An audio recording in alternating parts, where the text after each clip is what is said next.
अंधेरा और ठंडी हवा।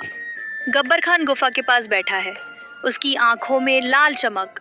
भेड़िया पास में खड़ा है, डर और उत्सुकता के बीच। भेड़िया, आज की हार मैं भूला नहीं। शेर खान ने सबके सामने मेरी इज्जत मिट्टी में मिला दी, लेकिन जंगल में ताकतवर वही नहीं होता जो सीधे पंजा मार दे। ताकतवर वो होता है जो दुश्मन के किले को अंदर से गिरा दे। महाराज, आपका क्या मतलब है? मतलब ये कि अब हम शेर खान के इलाके में ऐसे बीज बोएंगे जो उसकी प्रजा को उसी के खिलाफ कर दें। हम पहले उसके जंगल में अराजकता फैलाएंगे, अनाज चुराएंगे, पानी के स्रोत गंदे करेंगे, ताकि उसकी प्रजा भूखी और प्यासी हो जाए। फिर जब लोग उसके फैसलों से नाराज होंगे तो मैं आऊंगा उनके लिए मुक्तिदाता बनकर। इतना बोलकर गब्बर खान और भेड़िया दोनों रात में शेर खान के इलाके में चले जाते हैं और वहां जाकर तालाब में सड़ा हुआ मांस फेंक देते हैं और गुफा से अनाज को चुरा लेते हैं और फिर अपने जंगल वापस आ जाते हैं। तभी अगली सुबह। महाराज, आज सुबह जब मैं सीमा की गश्त पर निकला तो मैंने कई जगह पैरों के निशान देखे। वो हमारे इलाके के नहीं है। ऐसा लगता है कि कोई रात के अंधेरे में आया, चोरी की और फिर वापस चला गया। ये सिर्फ पानी और अनाज की कमी का मामला नहीं है महाराज, ये किसी बड़े षड्यंत्र की शुरुआत है। मैंने अपने कानों से सुना है महाराज। पिछली रात पहाड़ी के पार कुछ अजनबी भेड़ियों की बातें हो रही थी। वे कह रहे थे जब भूख बढ़ेगी तो राजा पे शक खुद उसकी प्रजा करेगी। ये शब्द मुझे बेचैन कर रहे हैं। महाराज, हमें जल्दी कुछ करना होगा, वरना भूख और डर हमारी एकता को तोड़ देंगे। महाराज, मैं तो बस पानी लेने तालाब गया था, लेकिन माँ की हालत देखकर मेरा दिल बैठ गया। पानी में सलांद है, मछलियाँ ऊपर तैर रही हैं। अगर ऐसे ही रहा तो ना हम पी पाएंगे ना फसल उगेगी। मुझे तो लगता है कि ये काम किसी अंदर के गद्दार का भी हो सकता है जो दुश्मन का साथ दे रहा है। महाराज, मैं आपसे एक बात साफ साफ कहूंगी, ये काम सीधा साधा नहीं है।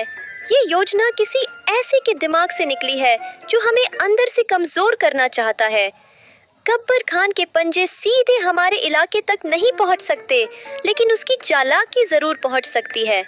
अगर आप कहें तो मैं रात में गुप्त रूप से उसके इलाके में जाकर पता लगा सकती हूँ कि वो क्या साजिश रच रहा है। तुम सब मेरे परिवार हो और इस जंगल के रखवाले भी।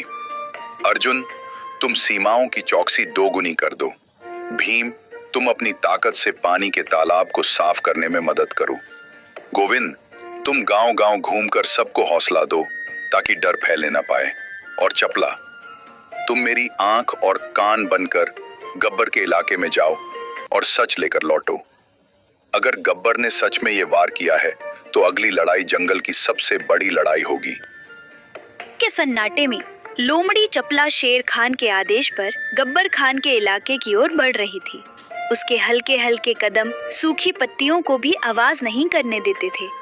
आज उसका हर सांस, हर नजर मौत के साए में थी। मुझे सावधान रहना होगा। गब्बर के इलाके में चासी आवाज भी मौत बुला सकती है, लेकिन सच जानना जरूरी है ताकि शेर खान और हमारा जंगल बच सके। गब्बर खान का अड्डा। काली गुफा के पास में गब्बर और भेड़िया धीमे स्वर में बातें कर रहे हैं। चपला पेड़ के पीछे छुप जाती है। भेड़िया, पहला वार कामयाब रहा। शेर खान की प्रजा अब भूखी और प्यासी है। अगला कदम ये होगा कि उनके बीच झगड़े करवाओ। अनाज और पानी के लिए लड़ाई होगी, और जब राजा अपनी प्रजा को काबू में नहीं रख पाएगा तब मैं आऊंगा उन्हें बचाने के नाम पर।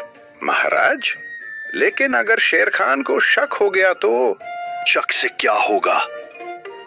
जब तक उसके अपने लोग उस पर भरोसा खो देंगे वो कुछ नहीं कर पाएगा।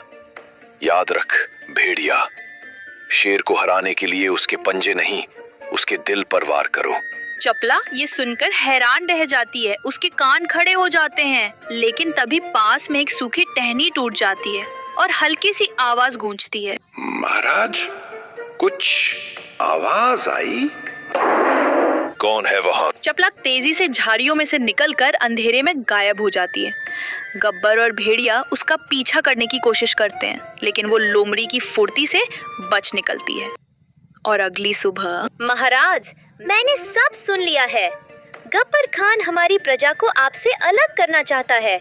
वो भूख, प्यास और झगड़े फैलाकर आपको कमजोर बनाना चाहता है और फिर खुद राजा बनना चाहता है। तो अब समय आ गया है गब्बर की चाल का जवाब उसी की चाल से देने का। हम उसकी सोच से तेज चलेंगे और जंगल को बचाने के लिए हर कीमत चुकाएंगे। चपला लोमड़ी की खबर ने पूरे दरबार में आग लगा दी। अब शेर खान के सामने सिर्फ एक रास्ता था, एक ऐसी योजना बनाना जिसमें गब्बर खान की चाल नाकाम हो और जंगल की एकता वापस लौट आए। सुनो मेरे साथियों, आज हम सिर्फ अपनी हुकूमत नहीं बल्कि पूरे जंगल का भविष्य बचाने जा रहे हैं। गब्बर खान ने सोचा कि वो भूख और डर फैलाकर हमें तोड़ देगा, लेकिन वो भूल गया कि एकजुट जंगल को कोई नहीं तोड़ सकता। अर्जुन घोड़ा, तुम्हारी रफ्तार पूरे जंगल में सबसे तेज है। तुम सीमा पार गब्बर के इलाके के चारों ओर गश्त करोगे और अगर उसकी कोई टुकड़ी हमारी तरफ बढ़े तो तुरंत खबर लाओगे। महाराज, जब तक मेरे पैर में जान है कोई दुश्मन इस तरफ नहीं आ पाएगा। भीम हाथी, तुम्हारी ताकत हमारी ढाल होगी। तुम अनाज के भंडार के पास रहोगे ताकि गब्बर का कोई आदमी चोरी ना कर सके। महाराज, मेरी मौजूदगी में अनाज का एक दाना भी इधर उधर नहीं होगा।